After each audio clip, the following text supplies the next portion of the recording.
பஞ்சபூதமியங்க பரமனையும் இயக்கி பரவெளியில் சஞ்சரித்தே கமலபாதம் பிடித்தவரை சேதமுறாமலே பரிவுடன் காப்பாற்றுவாள்.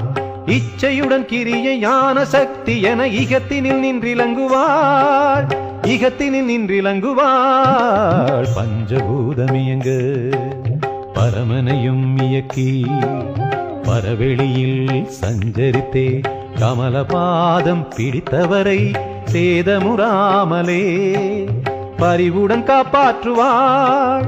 இச்சையுடன் கிரிய ஞான சக்தி என இகத்தினில் நின்றிலங்குவாள், இகத்தினில் நின்றிலங்குவாள்.